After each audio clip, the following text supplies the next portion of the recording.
Makanya Islam menajarkan kalau tidak bisa membalas sesuai, tidak berlebih-lebihan, lebih baik diamkan. Lebih baik lagi sabar, lebih baik lagi ikhlaskan, lebih sempurna lagi maafkan. Everyone and Assalamualaikum dan selamat sejahtera. Okay, let me introduce myself first. Okay, my name is Halina binti Jumat. My number metric is 73038. I'm from Sipitang, Sabah, and I hope you will enjoy with my short video. Thank you. The video early is a short video from Sheikh Ali Jabar that I took from TikTok because it relates with my topic today.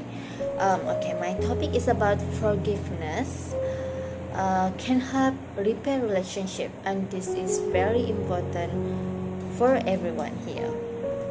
As we know, all of us have a good and bad past, right? Including myself, and we also don't run from mistake. Yeah. As long as I do research related to this topic, I realize that it is not easy to forgive the mistake, but we need to do it for the happiness of our life in future. Someone who do mistake to us, especially someone who has a close relationship, especially your partner, boyfriend and girlfriend, or your wife, husband and fiancé, it's very hard for us to forgive because we trust them, right? However, if we forgive, we are among the great people. Trust me. So guys, this is your lucky today. I want to teach you how to forgive someone that you very hate in your life. So you have to listen this, okay? Firstly, it's about process to hurt. Don't rush into a decision, yet calm down and feel the pain until we are satisfied and tired of thinking about it.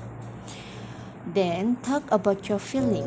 Once you know what you feel, talk to your partner about it. Let them know that their action have made you feel betrayed, hurt, insecure, or angry. Then ask questions. Ask some questions that are still on our minds to clear up misunderstanding and sincerely forgive them. Okay? Then learn up support system. If it's difficult to forgive someone who hurt us, then take the time to talk about our problems with people we trust, like family and close friends, to calm down and get recommendation from them. Then please understand their perspective. Put yourself in your partner's point of view and try to understand what triggered their action. You may not fully agree with their perspective, but it will help us in the process of forgiveness in a relationship. The last one is let the past bury it there. Leave any mess you were in the past, move on to new beginning, and work to rebuild trust. So you have to trust yourself first, okay?